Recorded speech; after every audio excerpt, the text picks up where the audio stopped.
É o título do novo livro, daquela que estreia em poesia, pelo menos na publicação, aquela que é uma contista, que é uma escritora, que é uma professora da Universidade Estadual do Ceará, hoje já aposentada, mas que escreveu biografia, escreveu ensaio, contos, crônicas e que agora estreia como poeta em Água da Palavra. E é ela, a nossa dialogadora de hoje, ela que pertence à Academia Cearense de Letras, a escritora Lurdinha Leite Barbosa, está aqui ela.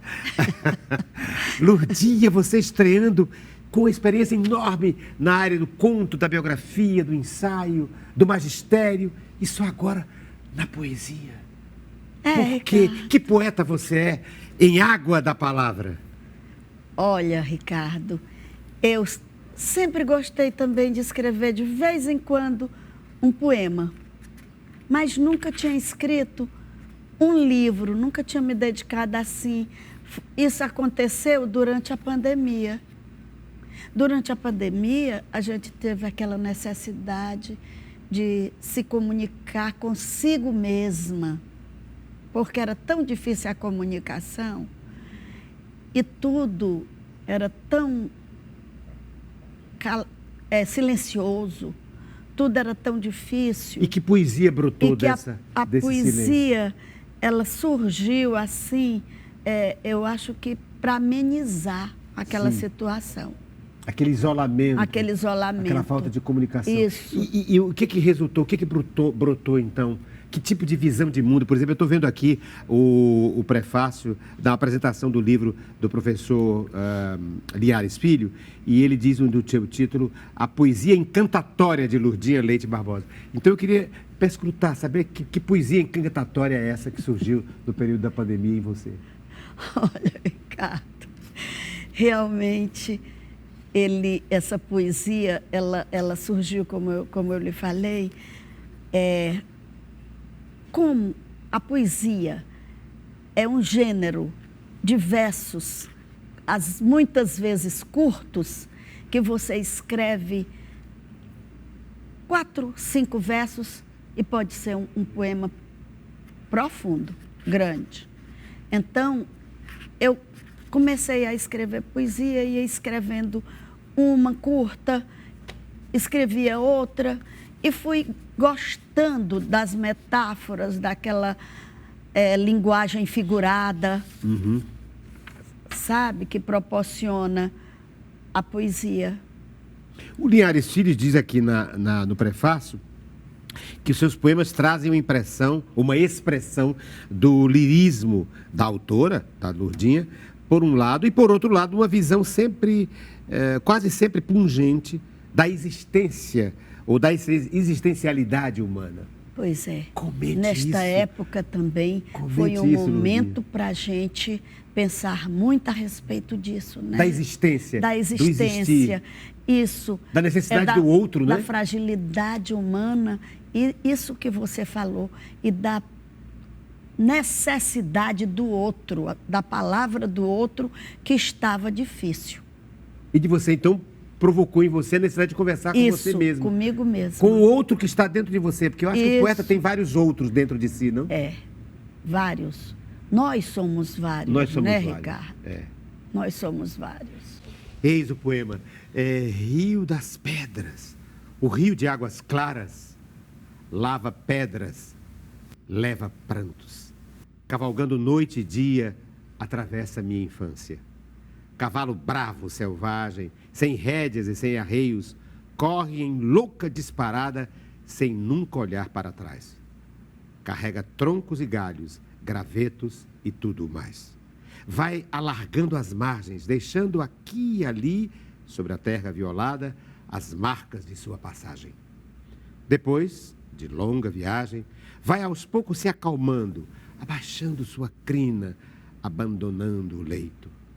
Águas rasas, luminosas, manhãs plenas de encanto, susto o tempo, por enquanto, para unir as minhas mãos às das crianças, que aos pulos apanham frutos maduros, caídos da cajazeira.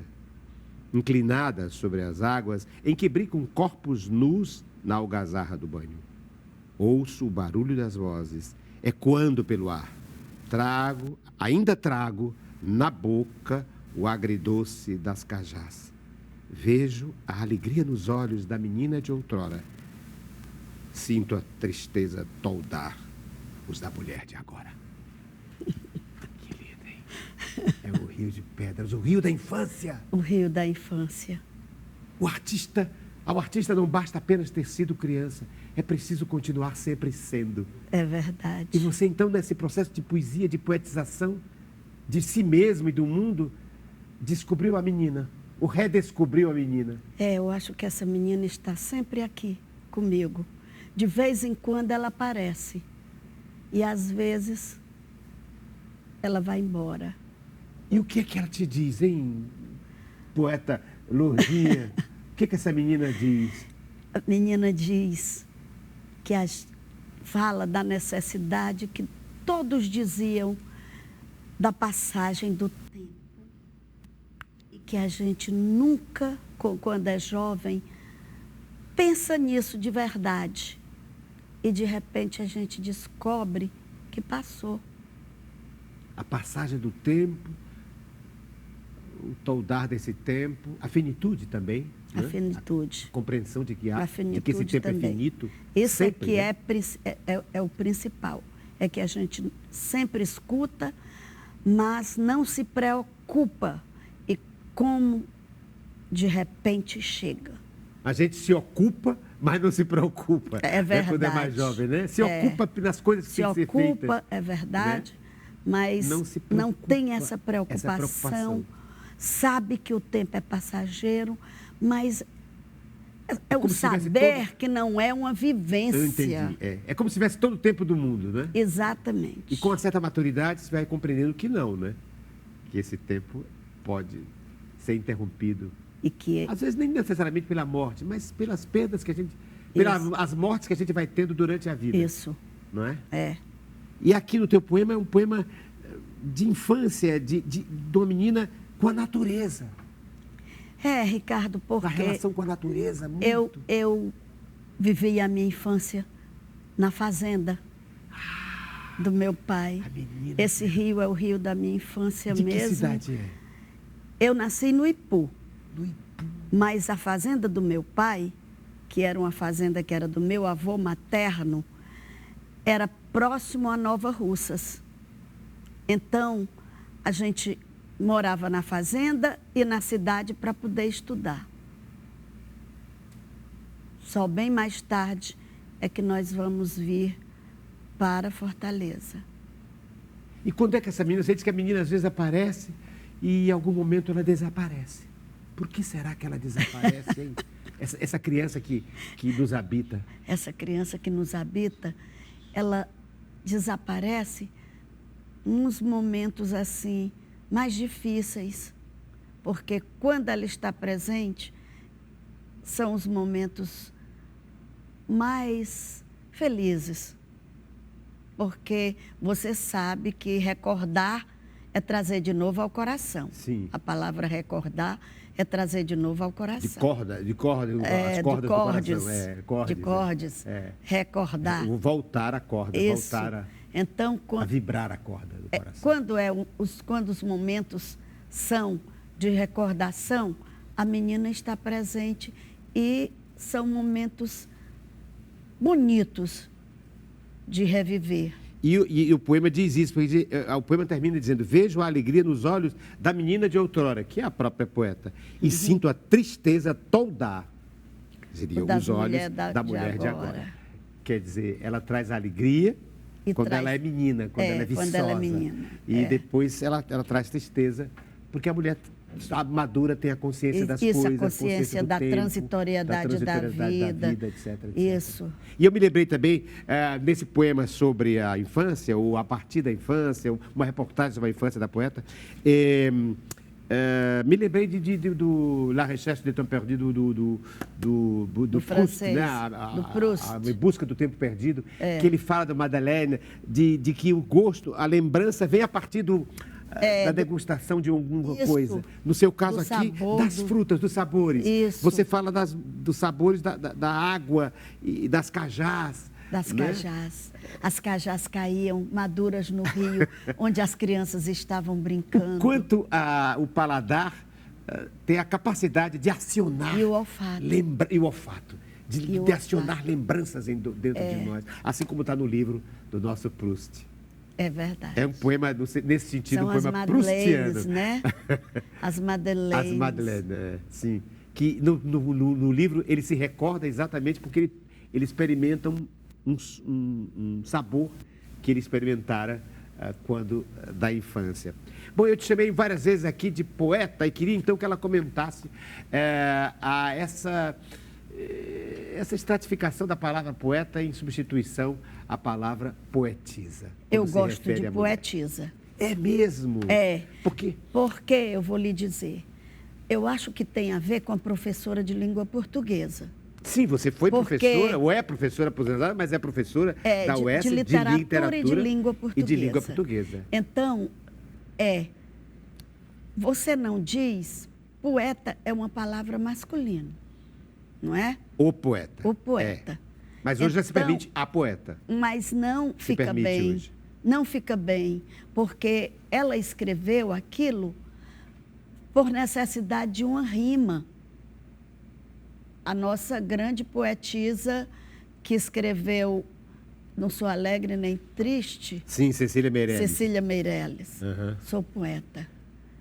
Então, um poeta, uma poeta não fica bem. O Linhares Filho pensa como eu. Engraçado porque você vem em contrário do pensamento, digamos, da mentalidade mais geral, do senso comum.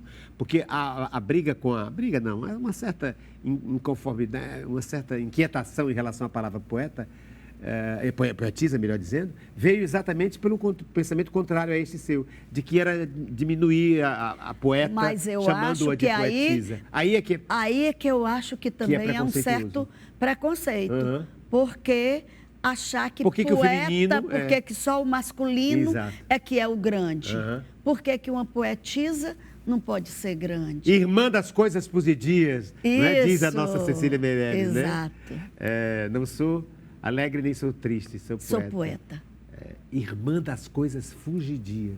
Então a poesia é uma forma de aprender-se das coisas, tentar, pelo menos, tocar no manto, na asa dessas coisas posidias, Lourdinha? Porque na poesia, a poetisa ou o poeta se aproxima tanto do objeto a ser tratado que há um envolvimento, as divisões desaparecem todas, fica apenas um todo indivisível. Para escrever a poesia, não há um distanciamento do eu e do objeto. Eu e objeto estão envolvidos. Imbricados. Agora, na prosa, não. Imbricados. Mas na prosa, não, porque a prosa é um distanciamento. Aquele eu que fala e os acontecimentos não estão amalgamados. Como na poesia. Na poesia não há um distanciamento. E segundo o poeta Ferreira Goulart, diz que quando a gente está... Você fala aqui de alegria, a menina que traz alegria, a menina que diante dos olhos da mulher madura, se entristece. E eu me lembrei do poeta Ferreira Goulart, que diz que quando a gente está alegre, a poesia não tem sentido, porque a vida se sobrepõe a qualquer tipo de envolvimento, de pensar sobre o viver. E eu queria que você falasse sobre, que você comentasse isso. Só é possível a poesia com uma certa aura de tristeza? Não acredito. Não. É possível ter uma ode à eu alegria? Acho que sim. É possível. Eu estou pensando isso porque eu queria que você lesse um outro poema que nós tínhamos escolhido, chamado Canto Chorado. Canto Chorado. Sabe, Ricardo, eu não sei nenhum poema meu de cor. É lindo, Canto Chorado, que fala de tristeza. Em cada canto, um canto triste e rouco. travou-se a voz, parou a dança. Sobre a mesa o pão descansa e o vinho perde o sabor. As cadeiras recostadas parecem querer dormir. Onde andam as madrugadas, as noites quentes insônias, do tempo em que o amor insistia em pernoitar? Vestia-se de estrelas, sem ter que contar os dias, e em qualquer canto, o canto tinha sabor de alegria. Olha, de novo paladar aí, metaforicamente, na poesia da Lourdinha Leite Barbosa. De novo, né? Esse sabor do vinho, o sabor dos dias, o sabor da alegria, as noites. E tem também um pouco de um certo resquício da contista, porque cada poema, pelo menos desses dois que eu li aqui, um que você leu e outro que eu li, há uma certa história, há uma certa cena. O poema nos remete a um lugar, a uma cena. Isso, não é? Isso a acontecimento, a coisas, a objetos. Quando eu falo as cadeiras recostadas, as cadeiras, o vinho, parecem querer dormir. As cadeiras parecem querer dormir. No outro poema do Rio das Pedras, você vai para o rio e tem uma cena descrita pela poesia. Tem. Essa primeira parte eu estou explorando o primeiro objeto que a Lourdinha Leite Barbosa me trouxe, que é o livro dela, o último livro, que se chama Água da Palavra, que tem aqui uma referência a uma música do nosso Caetano, né? E do Milton, não? E o Milton Nascimento. Cadê? Tem um epígrafe logo aí nessa divisão. É um epígrafo. Um epígrafe. Logo quando abre Água da Palavra. É? É. Deixa eu ver. Água da Palavra. Não, agradeço. Tem o texto. Quando começa a Água da Palavra. A divisão. Água da Palavra. Água parada, pura. Água da Palavra. Água de rosa dura. Proa da Palavra. Duro silêncio, nosso Pai. Milton Nascimento e Caetano Veloso. Por que você lembrou isso, hein? Aliás, por que você lembrou esse momento? Dividir esse meu livro, que o livro é dividido em 6, são 6 divisões. Sim, e são 79 poemas. É verdade. 79 poemas. Mas a última divisão é que contém a maioria dos poemas. Mas eu tenho uma grande amiga, que é minha ex-aluna, e é grande poetisa e professora, a Ila Sampaio. Sim, que me ajudou muito. Ela fez o pós-fácil, não? Ela fez um pós-fácil no meu livro. E ela me ajudou muito nessa questão das divisões. Temáticas? Assim, por exemplo, formais? O título. Eu acho que título é importantíssimo. Sim, é a síntese, né? E como eu escrevi muito sobre água... Sim. Há vários poemas que eu falo sobre a água e sobre rio. Então, ela me sugeriu, eu queria dizer alguma coisa com água para essa divisão. Porque a divisão primeira, onde você lê o Rio das Pedras, sim, e ela me ajudou. E você cita, na abertura de cada trecho do livro, poetas, não? Eu estou vendo aqui escritores, Saramago, Cecília Meirelles, João Cabral de Melo Neto, Camões. No Amor, quando que eu falo fogo, não é? E ardências, sim, essa divisão, eu botei uma passagenzinha do poema do Camões que todo mundo conhece. O amor é fogo que arde sem se ver, é ferida que dói e não se sente, é um contentamento descontente. É um não sei o que sem se ver, como é o final? Peraí, deixa eu ver. Está tudo aqui, não? É dor que desatina sem doer. É dor que desatina sem doer. É uma definição linda do amor. E tem também João Cabral de Melo Neto, os rios que eu encontro vão seguindo comigo. Rios são de água pouca, em que a água sempre está por um fio. E eu tenho um poema que fala nisso. Que fala disso? A água está por um fio. A água está por um fio. É o que abre exatamente depois do Rio das Pedras, não é? Eu não sei qual é, mas ele está aí. Coisa! A nossa dialogadora de hoje é a escritora, membro da Academia Cearense de Letras, minha colega da Academia Cearense de Letras, e que tem publicado tantos livros, inclusive de biografia do Carlito Pamplona, livros de contos, e agora... ensaios, né, sobre a Raquel de Queiroz. Sobre a Raquel de Queiroz. E, enfim, é uma escritora de vários gêneros, não é? E agora assumiu a sua poesia, com esse livro Água da Palavra. Mas, além do livro Água da Palavra, ela me trouxe outros objetos. E eu queria que você, então, me apresentasse esses objetos. Qual Esse seria? objeto aqui é nosso, Ricardo. Ah, é? É, uma folha em branco. O que você acha? Uma folha em branco. O que a gente poderia dizer? Uma folha em branco você trouxe para várias folhas em branco. 3 folhinhas, foi? 4 folhas 4. em branco. É porque nós somos escritores que escrevemos bastante. Então eu vou escrever aqui, você escreve um, tá bom? Pode ser assim? Pode. Ou você queria para quê? Para a gente inventar um poema agora ou para Eu quero fazer alguma dizer coisa? é que a folha em branco, para o escritor, nos leva imediatamente à criatividade, à criação. A ausência. A criação literária. Você vê uma folha em branco, você tem vontade de escrever.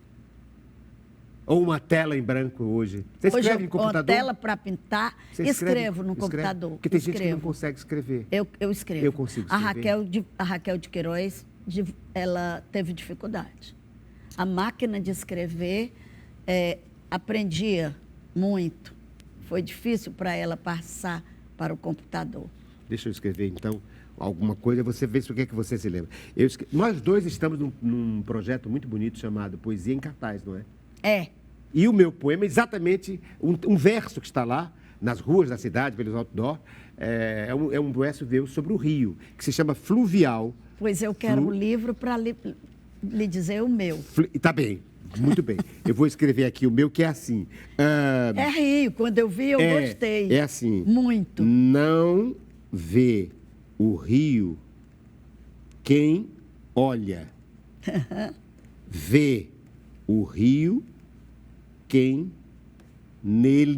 no rio se molha. E eu respondi a você, dizendo assim, o molhar está muito difícil, porque os rios estão desaparecendo. O que você quer dizer o poema que está aqui do rio, né? Então diga. Então, não vê o rio quem olha, vê o rio quem no rio se molha. Ou seja, só a experiência. Maravilha, eu gostei também. Só a experiência, não é basta olhar apenas, contemplar. E a rima eu achei perfeita. É preciso mergulhar, e o meu, sentir. Ricardo, eu vou primeiro dizer qual é a parte do poema que está no outdoor. Pois não. E depois eu leio o poema. Ótimo. É assim, como se a felicidade fosse constante e a vida não surpreendesse a cada instante. Como se a felicidade fosse constante e a vida não surpreendesse a cada instante. Então, o nome do poema é Lento, Lento. Trago na alma todos os sonhos, vividos ou não, e nos olhos o peso do tempo. O tempo também, nós vamos falar dele, né, Ricardo? Que permaneçam os sonhos que restaram e flua o tempo, lento, lento, como se a felicidade fosse constante e a vida não surpreendesse a cada instante. Nesse poema, eu já sinto a necessidade do tempo passar lento, de segurar esse tempo. Conter o tempo. Conter o tempo. E acho que você trouxe um objeto que exemplifica, que ilustra isso. O relógio. O relógio. Me mostra aqui esse relógio. E junto com o livro. Olha aqui, o relógio. Você me trouxe um relógio. Por quê? Para quê? Para fazer que tipo de reflexão? Nossa dialogadora Lurdinha Leite Barbosa. Sobre essa passagem do tempo, que está muito presente também no meu livro. É o tempo fluindo, fluindo, não se pode fazê-lo parar. Como o rio, né? Como o rio, que vai sempre, que eu digo, vai sempre para frente, nunca volta, jamais. Acho que é Heráclito que diz que quando você mergulha num rio, É. o rio, as águas, nunca é o mesmo rio, porque as águas, Nem você nem você é mais o mesmo, é nem mais o o rio. mesmo, E nem o e rio. nem o rio. Então, é um pouco isso, é expressivamente isso. Essa passagem do tempo, ela é irreversível, não se pode fazer o tempo parar. E às vezes a gente quer tanto fazer o tempo parar. O tempo é muito interessante, né, Ricardo? Porque quando nós estamos gostando daquilo que estamos fazendo, você quer que o tempo dure, dure, e ele parece passar rápido. E quando nós estamos querendo que ele passe rápido, ele demora, demora. É tudo subjetivo e a gente se lembra de poesia. Me lembro agora de uma poeta tão linda chamada Anaïs Nin, que diz: as coisas não são como são, as coisas são como somos. É Ou verdade. seja, é o nosso olhar sobre as coisas Lógico. que tipifica as coisas. Eu também vi um não poeta dizendo que quando o Camões diz na passagem do tempo, mudam-se os tempos, mudam-se as vontades, muda-se o ser, muda-se a confiança. Todo mundo é feito de mudanças, tomando sempre novas qualidades. É o ser humano, é a subjetividade, que o tempo já foi verde, um verde manto, já foi frio. Aí o poeta, quando está triste, é como se o tempo estivesse triste. Se esgarçasse. Mas é ele que está triste. E empresta as coisas. Nós humanizamos tudo. E eu estou me lembrando, diante desse lindo relógio que você me trouxe, que há aqui, além do tempo, uma possibilidade de a gente conversar sobre o tempo feminino, ou sobre a feminilidade do tempo na própria mulher. Porque a mulher é diferente do homem. Claro que o homem também sente no seu corpo as mudanças, mas a mulher é pontual. Pontual de 28, do seu ciclo menstrual, ela muda, ela se transforma, ela se transfigura. E você me trouxe um relógio que não é simplesmente um relógio, é um relógio feminino, como se o relógio tivesse sexo ou sexualidade. Sobre isso eu trouxe outro objeto. Olha, eu queria que você falasse se há um tempo feminino, um olhar feminino sobre o tempo. Eu acho que tem. No próximo segmento, vamos falar sobre isso, sobre a feminilidade, a experiência que a mulher tem de ter o tempo em si e de senti-lo na própria carne. E, claro, com reflexo na sua subjetividade. No próximo segmento do programa Diálogo, com ela, a escritora, a poeta ou a poetisa, Lurdinha Leite Barbosa.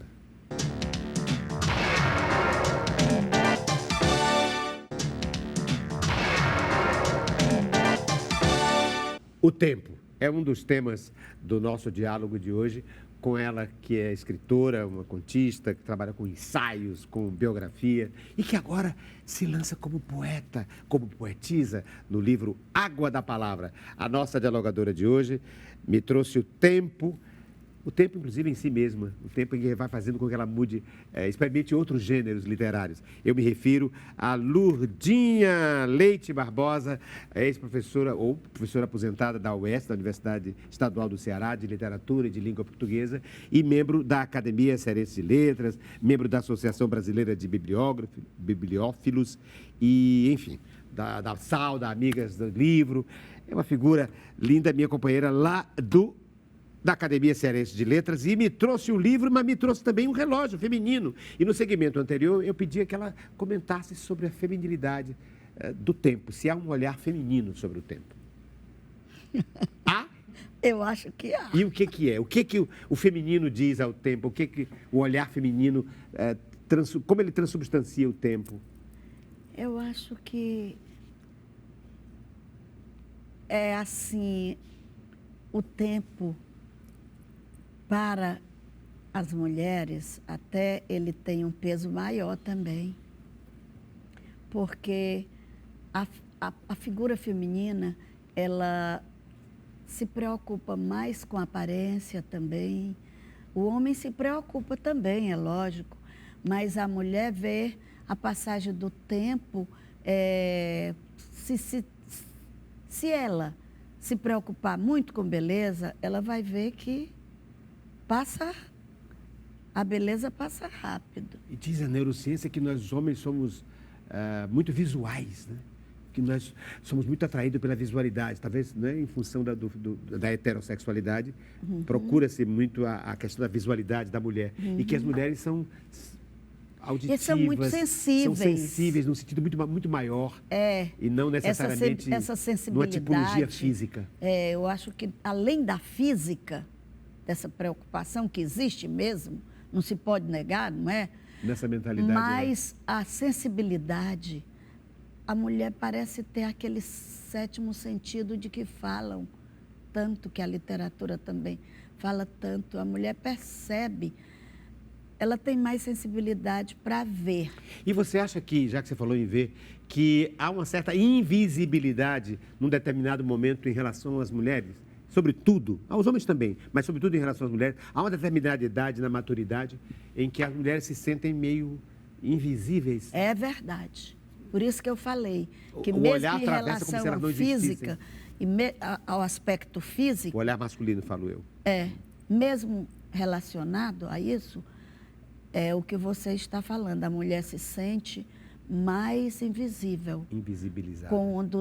Com a passagem do tempo. Quando o tempo passa, eu acho, ou talvez seja uma coisa mais interna, mais... Eu não sei, eu acho que devido é cultural. É cultural, a mentalidade. É cultural, a mentalidade. É isso mesmo. A mulher vence muitos obstáculos para poder obter, chegar naquilo que ela deseja, enquanto o homem luta menos, é mais privilegiado. Você veja até no próprio trabalho. A mulher faz o mesmo trabalho do homem e o homem é reconhecido, e o trabalho da mulher não, ela fazendo a mesma coisa e às vezes até melhor. Acontece isso também.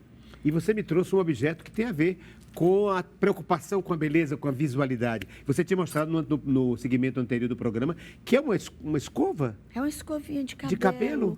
Porque a mulher também tem essas preocupações. A vaidade também. Olha! Tem que ter cuidado para não ser tão grande, porque a vaidade não pode ser assim, não é? E a vaidade... mulher tem que se cuidar, mas não exagerar. E você, no começo do programa, aparece fora do ar, disse assim, eu estou assanhada, e eu disse um pouquinho antes, mas eu quero é ficar assim mesmo. Eu quero é ficar assanhada mesmo. E você própria assanhou o cabelo, não foi? Por que você, então, tem esse padrão para não ficar tão... Como é? Por quê? Então, eu queria que você refletisse sobre isso. Ao invés de ficar preocupada só com arrumação, com tudo no teu lugar, você disse, não, eu quero um pouco de desarrumação, um pouco de desequilíbrio na minha imagem. Por quê, hein? Fala sobre isso. Para não ficar aquela coisa toda... Previsível, chapada? Isso. Né? Previsível, arrumadinha. Arrumadinha. Aí você próprio pegou, fez assim com o cabelo e desarrumou um pouquinho o cabelo. Disse, eu estou assanhada, disse um pouquinho. Mas eu quero ficar mais um pouco. E aí você... Que lindo isso, achei lindo essa maneira de lidar com... É um outro tipo de beleza, outro tipo de padrão, né? Exatamente. Uma certa descontração. Não ficar tão perfeitazinha, ter tudo no seu lugar. Bonequinha, né? A bonequinha. Exatamente. Não ser a bonequinha, que aliás é o que o olhar machista sempre espera, né? Que a mulher esteja ali como um bibelô, como um objeto para o seu olhar, né? É verdade. E às vezes tem dificuldade de lidar, às vezes não, muitas vezes, o machismo sempre tem dificuldade de lidar com essa... Com essa desconstrução dessa mulher, imagem de Barbie. Isso. Né? Não, e que não é Barbie, não é? É difícil para os homens também lidarem com essa mulher que sabe o que quer, que é independente. E que tem outros padrões, inclusive de visualidade. Isso, se preocupa com outras coisas além só da beleza física. Lourdinha, você me trouxe também um cartão ou uma carteira. Eu estou vendo... Para que você trouxe isso? E o que é isso? E para que você trouxe? É um cartãozinho da Sociedade Amigas do Livro. Que eu tinha falado. Da SAL, que é dirigida pela... Bernadette. A Bernadette. Hoje é a Bernadette. Bernadette. Que ela é casada com Zé Augusto. Com Zé Augusto Bezerra, o bibliógrafo. É nosso colega da academia. Brilhante. Que fez figura. um trabalho muito bom na academia. Quando foi presidente. E é hoje mesmo sem ser presidente. Hoje a presidência do Tales e a vice-presidência do nosso Juarez Leitão. E ele continua, o nosso Augusto. Ele sempre muito ativo, muito propositivo, né? E as amigas do livro que eu trouxe foi porque eu acho que nesses acontecimentos literários, artísticos, a mulher está muito presente. E nós, da Sociedade Amigas do Livro, estamos sempre presentes aos acontecimentos. E você está lá desde os anos 90, eu estou vendo aqui. Desde 1999 você é membro da Porque SAL. A minha tia foi uma das fundadoras, Suzana Dias Ribeiro. Quem também foi fundador, me lembro que eu fui lá dar palestras, recentemente fui também convidado pela Bernadette, era a nossa Nadir Papsaboia. Sim. Nadir Papsaboia. Foi uma das fundadoras. E é bonito porque a sigla virou algo fundamental, sal, né? O sal. O sal da vida. O sal das coisas, o sal que dá sabor, que é vital, Eu tenho até um poema sobre a sal, que eu fiz para a tia Suzana. Leia. Esse poema... Leia, por favor. É para a tia Suzana. A Suzana, que é exatamente uma das fundadoras da Sociedade Amigas do Livro, a SAL. Me convidou e me colocou lá, ela e a dona Maristela Benevides. Está aqui, de Amizades e Circunstâncias. Leia. Vamos ouvir, então. Vamos ver o da SAL. Um poema sobre a Sociedade Amigas do Livro. Canto de amor a Suzana. Então, tem um epígrafe do Gerardo Melo Mourão, um grande poeta cearense. Atravessa a noite o coração a flecha de seu nome. Serias Isabel ou Catarina? Era Suzana. Suzana 3, elegia e inventário, Gerardo Melo Mourão. Então, eu começo o poema com a palavra salve, mas sal com letra maiúscula e o V é com letra minúscula. Assim? Salve é Suzana, Suzana rainha. A beleza de Suzana vem do Antigo Testamento, atravessando os tempos e chega aos nossos dias. Assim falou o poeta em suas 3 elegias. Salve é Suzana, Suzana amiga. Teus leves passos pisaram os mistérios da escrita.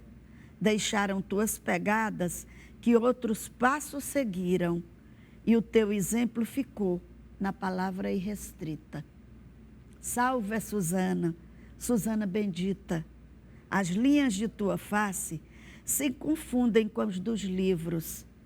As tramas se entrelaçam, feito uma renda de bilros. Teu saber não tem medida, só o compasso da vida. Salve, Suzana, Suzana viva. Bonito, salve, Suzana. E é bonito porque nos lembra uma oração. Salve, rainha. Você se refere, inclusive, a isso, né? Salve, rainha. E eu coloquei o sal com as letras maiúsculas do jeito que você colocou aí. Que salve e salve. Né? Para chamar atenção para a SAL. Para chamar atenção para a SAL, que ela é uma das fundadoras da SAL. Isso. A nossa dialogadora de hoje é da SAL, é da Sociedade Amigas do Livro. Tem no poema, no livro que ela acaba de lançar, O Água da Palavra. Somos adictos das palavras, né? Nós, poetas, somos adictos das palavras. A gente é um viciado em palavras bonitas. É verdade. E aqui no poema, do livro, eu vi que tem vários poemas para pessoas, além da Suzana, para amigas, para a Ila, para a Regine Lima Verde. Para Bia Jucá. Para Bia Jucá. Mulheres que são... Beatriz Alcântara. Para Beatriz Alcântara. Para Ângela Gutierrez. Para Ângela Gutierrez. Só mulheres brilhantes, lindas, talentosas. Se eu esqueci algumas, me perdoe. Mas é lindo. Mas estão aí algumas que também já fizeram em outras situações, que eu lancei outros livros, já participaram também, apresentando e tudo. Não, e tem a ver com...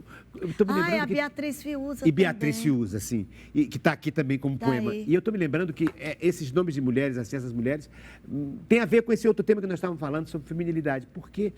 E sobre o feminino. Porque há uma palavra fundamental que é de solidariedade entre as mulheres, que é sororidade.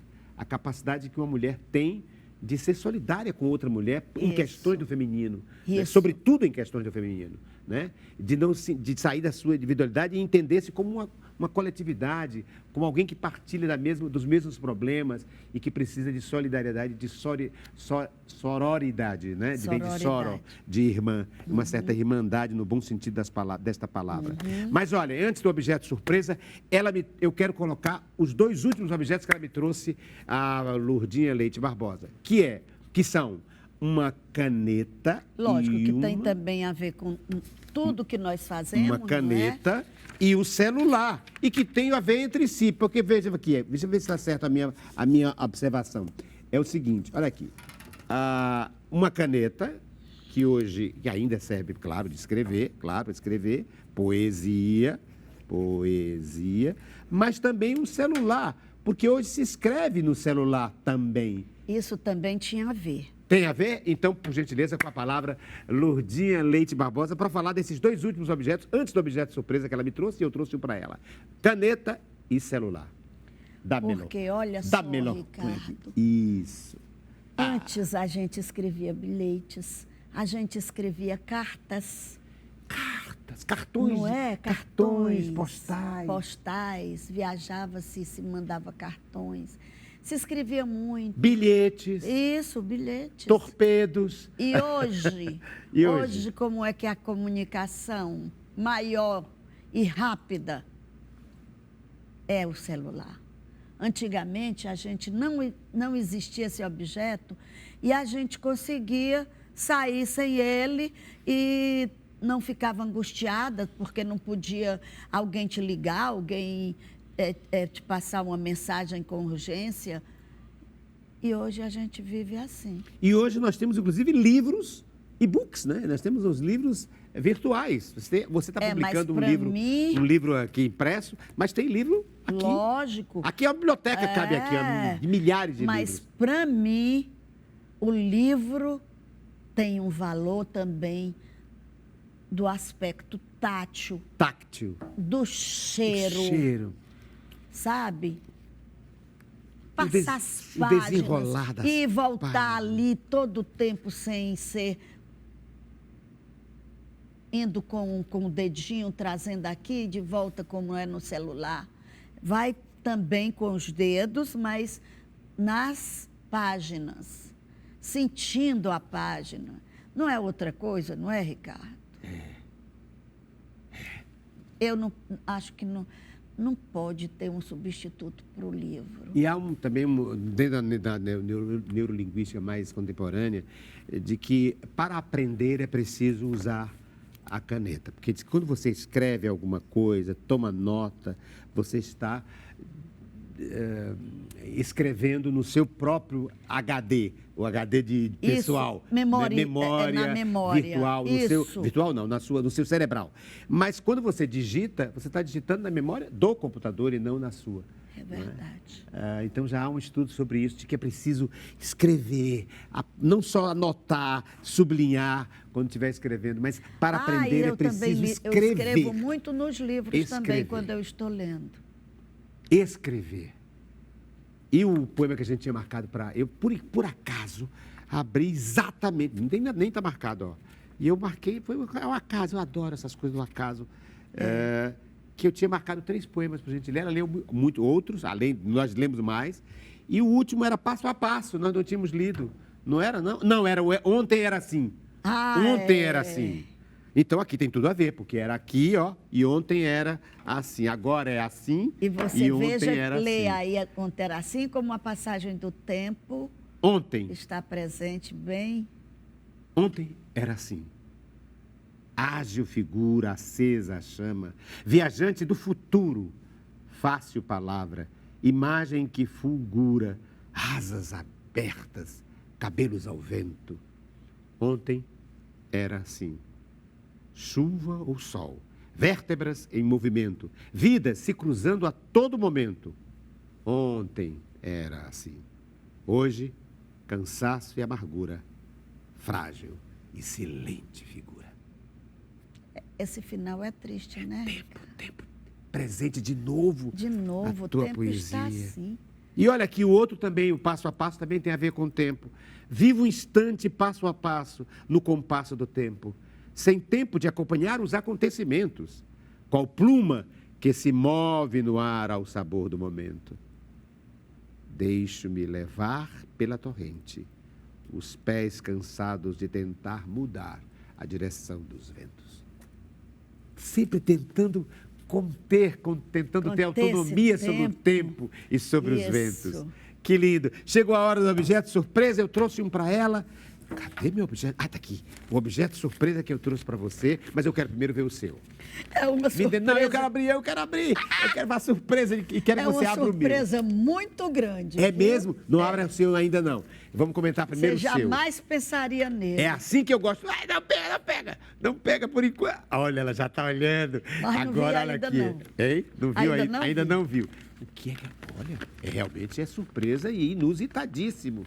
O que é que ela me trouxe? É uma espécie de... Bom, é um conta-gota, um remédio, uma coisa assim. Ela me trouxe... Claril. Um colírio. É um colírio. É um colírio. Pra quê, Ricardo? Para quê? Pergunto eu, a nossa dialogadora Lourdinha Leite Barbosa. É claril, é para clarear nossa visão de mundo. Clarear o olhar. Para que possamos ver as coisas com mais acuidade. Nós que somos escritores e que somos testemunha deste tempo em que vivemos, e alguns já passam para um outro tempo, precisam ter cuidado com a visão. Não só a visão, os olhos, que são os olhos da alma também, não é? Esses olhos aqui, como diz o poeta, o músico, que olha e não vê, não é? Olha e não vê. Como é que ele diz? Eu não me lembro. Tem um poeta que tem a ver com isso, que o Caetano, que diz: estou cego de tanto vê-la, em relação à Baía da Guanabara. Acho lindo isso, quer dizer, e já viu tanto que fica cego de tanto vê-la. E o outro mas diz o outro que assim, você se referia peraí, era... o que é que ele diz? De quem você está se referindo? A quem você está se referindo? Ao poeta que diz, eu queria ser essa metamorfose ambulante. Ah, o Raul, é o Raul. Raul Seixas. É o Raul Seixas. Eu acho que é o Raul Seixas. Eu preciso ser... Eu não tenho certeza que se é ele que diz. Essa metamorfose ambulante. Do que ter aquela velha opinião formada sobre tudo. Do que ter...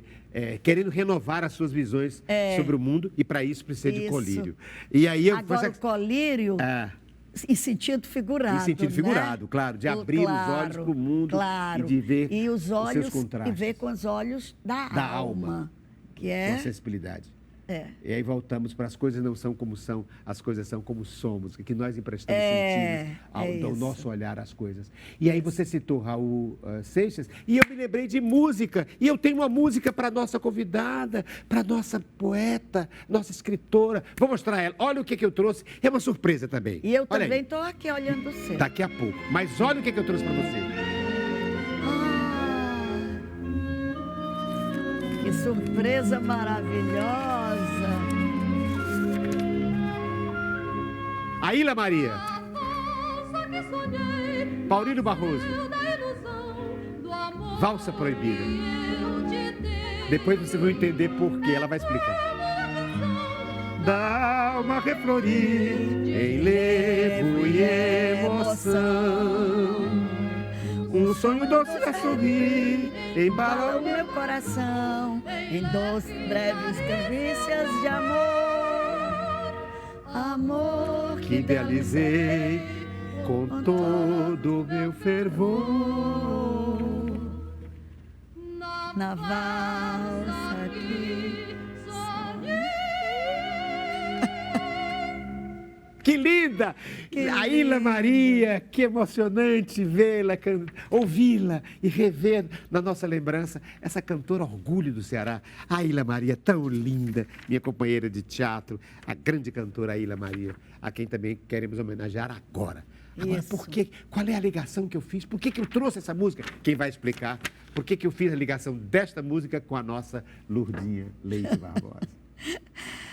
Você se lembra do Afonso Barroso, não é? Sim. Filho do Paurílio. Filho do Paurílio, que é autor dessa música. Isso, que era primo do meu marido. Mas não foi exatamente ele que me indicou para o balé da Valsa Proibida. Estamos aqui com a escritora... Uma garota... É que, na verdade, é a bailarina da Valsa Proibida, 1965. Foi, eu 1965. acho. Você era uma adolescente. Garota. Talvez uma pré-adolescente, talvez? Era, ou mas criança. nós éramos umas garotas assim, meninas mesmo, quase meninas, não é?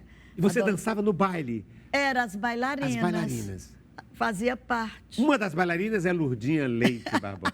A valsa que sonhei nasceu da ilusão do amor que eu te dei. É como a canção da alma reflorir em levo e emoção. Segunda parte. Um sonho bom, um sonho doce a florir, embala o meu coração em leves carícias de amor. Amor que idealizei com todo o meu fervor, na valsa que sonhei. Linda, a Ilha Maria cantando, 1965, no Teatro Zé de Alencar. As meninas... E essa menina dançando. As meninas do balé, elas tinham uma Kombi que ia apanhá-las em casa para os ensaios. Nós ensaiamos durante vários, não sei quantos meses. Uhum. E a mãe de uma já vinha acompanhando e pegava todas as outras. Porque eram menores de idade. Eram. Direção de B de Paiva. B de Paiva. Com Haroldo Serra, Iranísia Serra. Afonso Barroso estava em cena. José Humberto Cavalcante. Era um elenco nome da comédia Lourdinha Martins. A cantora Lourdinha Martins. Atriz e cantora. Era. O Orlando Leite. Orlando Leite fazendo o príncipe. O príncipe Fred. Fred. E a Ilha Maria fazendo e tinha aquele, Mitz. Aquele grande ator, José... Humberto. José Humberto, Humberto que fazia um papel ator, que fazia o Frofrô, fazia o Coronel Frofrô. Que por causa dele, eu decorei um poema do Vinícius. Não me lembro agora qual foi, mas ele dizia com tanta emoção... Será que era porque hoje é sábado? Não, não? Era aquele... Toneto da Fidelidade? Peraí, era alguma coisa com o edifício. Miramar. Edifício Miramar. Silêncio na madrugada, no edifício Miramar. Sentada em frente à janela, nua morta deslumbrada, uma moça mira o mar. Ninguém sabe quem é ela, nem ninguém irá saber. Deixou a porta trancada. Faz bem uns 5 dias, já começa a apodrecer. Seus ambos joelhos de âmbar furam-lhe o branco da pele e a grande flor do seu corpo destila um fétido mel.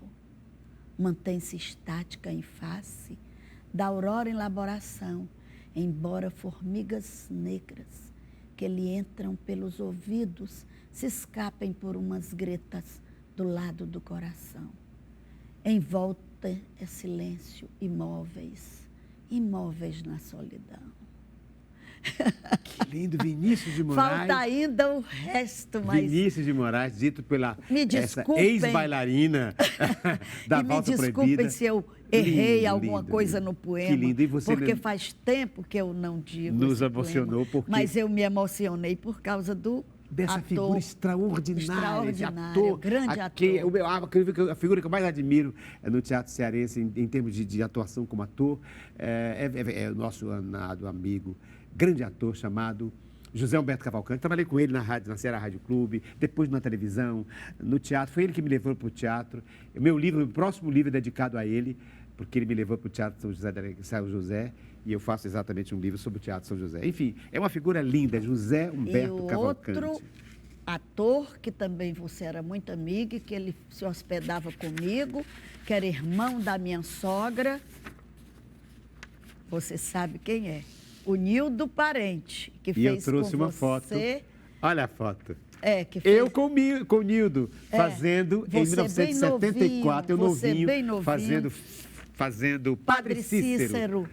E ele fazia um padre e eu fazia outro. O outro. Nildo era um grande ator. Grande ator, Nildo Parente, que tem ligação com você, por isso que eu trouxe a foto. Olha aqui eu e ele. Pois é. Olha eu e ele. Olha Ele aqui. era Nildo Parente, Ricardo irmão da Guilherme. minha sogra. Eu trouxe essa lembrança porque nos Oh, une. coisa boa. E nos trouxe, no seu objeto surpresa que ele trouxe, uma outra coisa que nos une, além da relação com Nildo Parente, tão lindo ator, tão E grande, figura que humana. fez o Asilo Muito Louco.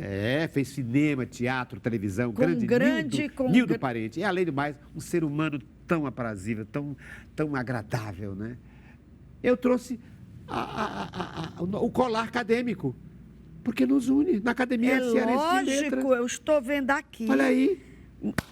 Maravilha! Eu trouxe, porque o objeto surpresa, ou é um objeto assim, como ela me trouxe aqui, uma coisa inusitada, como Mas esse aqui é o que tem muita coisa que colírio. nos une, não é? E aí cara? Também pode ser o lado de Olha, alguma coisa que nos une. esse é o mais recente que nos une. Exatamente. E aqui é o mais antigo. E esse é o mais antigo. Exatamente. E ele dizia para mim, falava de você, Ricardo Guilherme, que escrevia peças teatrais. Então, eu quis fazer nesse final de programa essa celebração entre o primeiro encontro que tive com seu afeto através do nosso poeta, do nosso ator, que é o Nildo, e também mostrando aqui, vem cá, mostrando aqui aquilo que agora nos une, que é a Academia Cearense de Letras. Muito obrigado, então. Obrigado a você, Lourdinha, pelo seu livro, pela sua presença hoje no programa Diálogo, que volta na próxima semana com mais um Diálogo.